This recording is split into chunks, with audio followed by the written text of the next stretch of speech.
할렐루야. 오늘도 새날을 주신 하나님을 찬양합니다. 오늘도 말씀으로 시작하는 이 하루, 말씀 충만, 은혜 충만, 성령 충만한 하루가 되시기를 주님의 이름으로 축복합니다.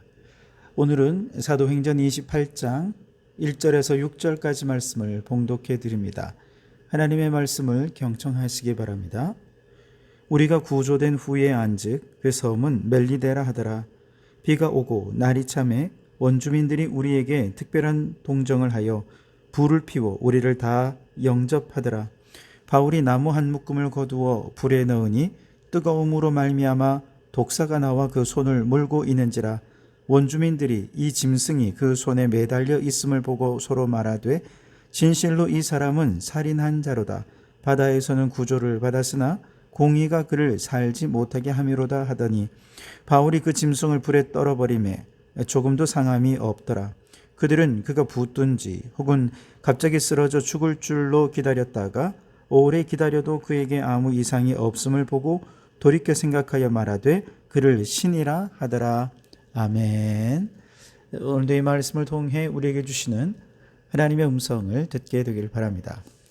유라굴로 광풍을 만난 알렉산드리아 배는 우여곡절 끝에 단 한 명의 희생자도 없이 276명 모두가 한 섬에 구조가 되죠. 1절에 우리가 구조된 후에 안즉 그 섬은 멜리데라 하더라. 여기서 구조되었다라고 하는 이 말의 헬라어는 그 앞에 정관사를 붙여서 온전한 구원을 받았다라는 뜻입니다.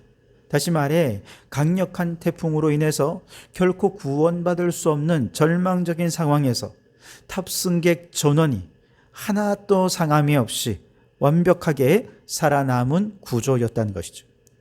그런데 이러한 구원이 가능할 수 있었던 것은 하나님의 적극적인 개입하심이 아니면 그 무엇으로도 설명이 안 되는 것이라는 거죠. 중요한 것은 그렇다면 왜 하나님은 이 배를 보호하시고 이 배의 모든 사람들을 구원해 주셨을까? 그것은 바울 한 사람 때문에 그렇습니다.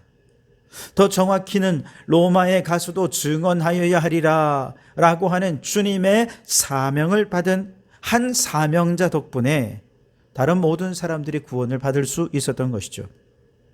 앞서 27장 24절에 보면 하나님께서 바울에게 나타나셔서 말씀하시죠. 바울아 두려워하지 말라. 내가 가이사 앞에 서야 하겠고 또 하나님께서 너와 함께 항해하는 자를 다 내게 주셨다 하였으니 그랬습니다. 11장에서도 로마의 복음을 증거한 것에 대해 말씀하셨다면 27장에서도 이 위기 속에서도 네가 가이사 앞에 서야 될 것이다. 가이사 앞에서 복음을 증언해야 하는 이 사명을 다시 한번 확인시켜 주시면서 바로 이 사명을 실행하기 위해 하나님께서는 바울을 보호하셨고 살려주신 것이라는 겁니다. 그런데 하나님은 바울만 살려주는 것이 아니라 그 바울 한 사람 덕분에 바울과 함께 그 배에 탔던 모든 사람들까지 구원받게 되었다는 것이죠. 이것을 우리는 한 사람의 법칙이라 그렇게 말하죠. 생각해 보십시오. 구원받은 이 사람들 누구입니까? 어떤 사람들은 죄수들입니다. 흉악한 범죄로 인해 로마까지 압송되어 가는 죄수들이죠. 또한 그들은 누구입니까? 탐욕과 욕망 때문에 항해를 위험한 상황에서도 항해를 감행했던 탐욕의 사람들이었습니다. 그들의 죄악과 그들의 삶을 볼 때 하나님은 얼마든지 이 광풍을 통해 그들을 심판하시고 바울만 구원하시면 됐었지만 그러나 하나님은 바울 그 한 사람으로 인해서 다른 모든 사람들을 구원하여 주시면서 하나님의 위대하심을 그들이 경험하게 하고 나중에 그들이 로마에 살아갔을 때 하나님을 증언하는 자로 또한 쓰시기 원하셨던 것이죠. 결국 바울 한 사람의 믿음, 바울 한 사람의 사명, 이것이 276명의 생명을 살린 것이라 얘기할 수 있겠습니다. 마찬가지로 하나님은 이스라엘을 큰 민족으로 세우시기 위해 요셉 한 사람에게 먼저 꿈을 주시고 그가 애굽에 내려가고 감옥에 가면서도 결코 꿈을 잊지 않게 하신 후에 결국 그를 애굽의 총리로 높여주시고 바로 요셉 한 사람 덕분에 야곱의 모든 식구가 애굽에 정착하게 되면서 결국 요셉이 하나님께 받은 꿈은 성취되고 하나님의 약속대로 큰 민족을 이룰 수 있게 된 것이죠. 한 사람이 하나님의 비전 위에 흔들림 없이 굳게 서 있으니 꿈의 사람 요셉을 통해 온 가족을 구원하시고 큰 민족을 이루시려는 하나님의 약속이 이루어지게 된 것입니다. 무엇보다 오늘 우리도 알렉산드리아 호에 탔던 여러 죄수들 같은 죄인들이 아닙니까? 저 선장과 선주처럼 탐욕과 욕망에 가득한 사람들이 오늘 우리가 아닙니까? 사실 우리는 유라굴로 광풍에 심판받아 죽어 마땅한 자들이지요.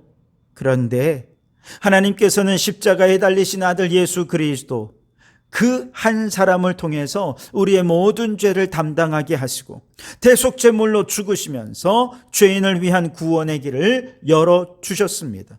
누구든지 그를 믿는 자마다 우리 구원자 예수 그리스도 그 한 분 덕분에 모든 죄인이 구원을 받게 되었고 그 보혈로 새 생명을 얻게 되었고 새 삶을 살게 해주신 것입니다.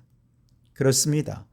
하나님은 하나님의 비전 위에 굳게 선 한 사람, 하나님께서 맡겨주신 사명에 굳게 선 한 사람, 바로 그 한 사람 덕분에 그가 속한 모든 공동체가 복을 받고 구원을 누리는 축복을 얻게 해주신 것입니다.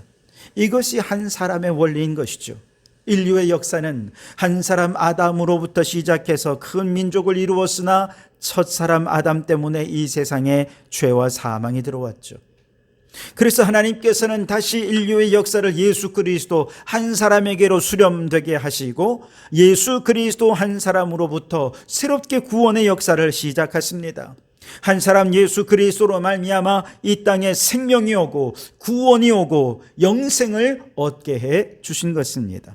그러므로 여러분, 바울 덕분에 276명 모두가 온전히 구원받았던 것처럼 예수 그리스도 한 분 덕분에 모든 죄인이 구원의 길에 들어서게 된 줄 믿습니다.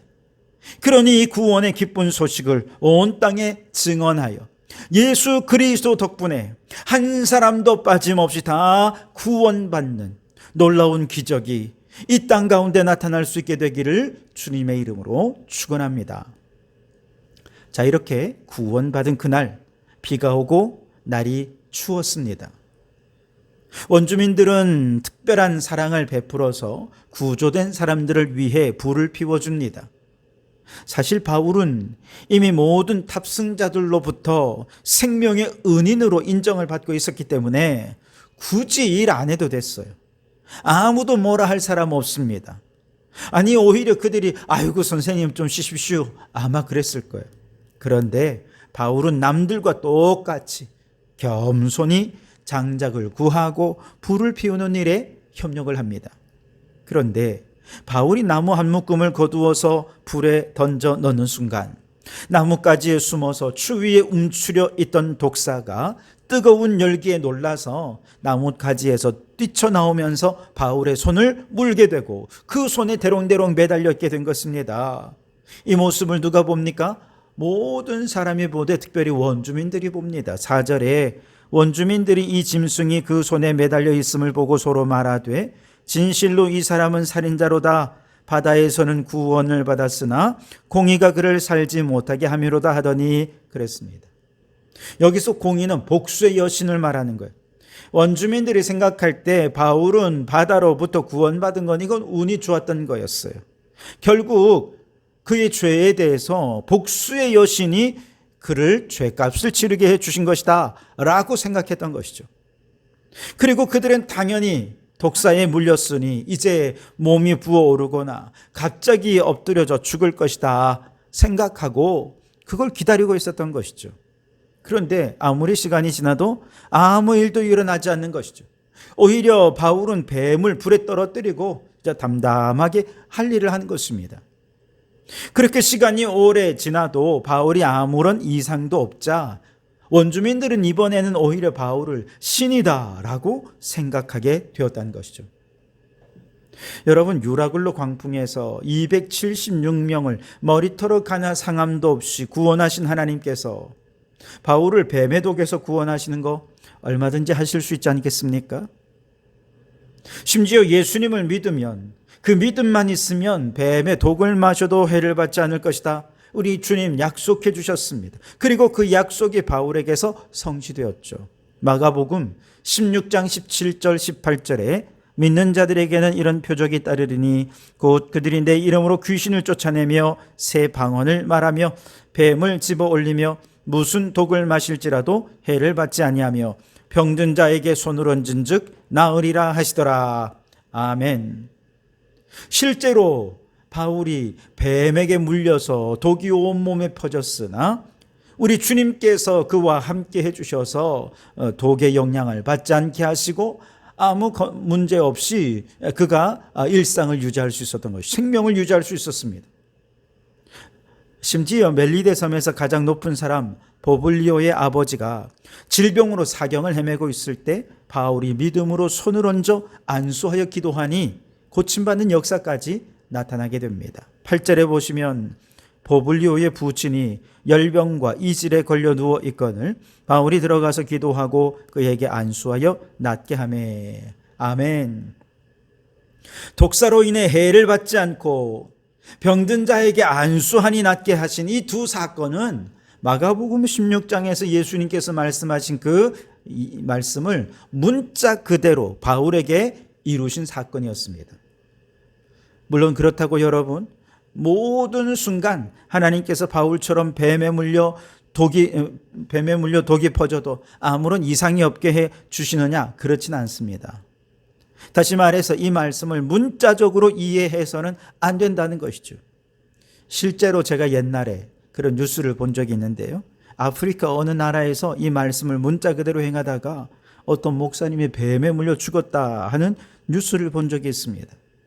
여러분, 마가복음에서 예수님이 약속하신 것, 그리고 바울의 이 기적 사건이 오늘 우리에게 말씀하시는 것은요, 두 가지예요. 첫째, 하나님은 하나님의 사명을 감당하는 자에게 반드시 함께 하셔서 보호하셔 주시고 지켜 주신다는 것입니다. 둘째로, 바울이 독사에 물리고도 살아남게 해 주셨고 이후에 보블리오의 아버지를 안수하여 고칠 수 있었던 이 사건은 멜리데 섬의 선교의 문을 하나님의 초자연적인 역사하심을 통해서 열어 가시는 사건이었다는 것이죠.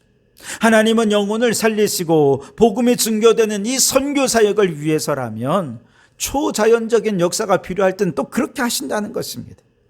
그러니 여러분, 하나님께 사명을 맡은 자로서 하나님께서 여러분을 지금도 철저히 보호하신다는 사실을 믿고 어떤 상황 속에서도 사명을 저버리지 않는 우리 성도들이 되실 수 있길 바랍니다.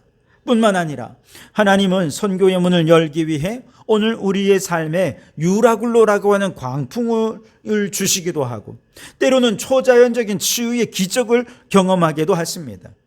우리 인생에서 유라굴로 광풍을 만날 때 또 어떻게 새로운 선교 사역의 문이 시작될까? 우리는 기대하는 마음을 가질 수 있어야 할 것입니다. 하나님의 초자연적 역사가 오늘 우리 가운데도 나타나겠구나 기대하면서 우리에게 맡겨주신 사명에 충성하셔서 모두가 간증의 주인공들이 되실 수 있기를 주님의 이름으로 축원합니다. 기도하겠습니다. 오 하나님, 성경 속 한 사람의 법칙이 죄인된 우리를 예수 그리스도로 말미암아 구원하셨듯이 오늘 우리 믿음의 사람 덕분에 가정이 구원받고 직장이 구원받고 지역사회 공동체 전체가 구원받는 역사가 나타나게 해 주시옵소서. 주님, 하나님의 사명을 맡은 자는 하나님께서 반드시 지키시고 보호하시는 줄 믿고 담대한 저희들 되게 해 주시옵소서. 주님은 선교의 문을 여시기 위해 고난의 광풍도 사용하시고 초자연적 역사도 사용하시는 줄 믿습니다. 오늘 우리의 모든 삶이 선교의 도구가 되어서 하나님의 복음이 증거되는 역사가 있게 해 주시옵소서. 예수님 이름으로 기도하옵나이다. 아멘.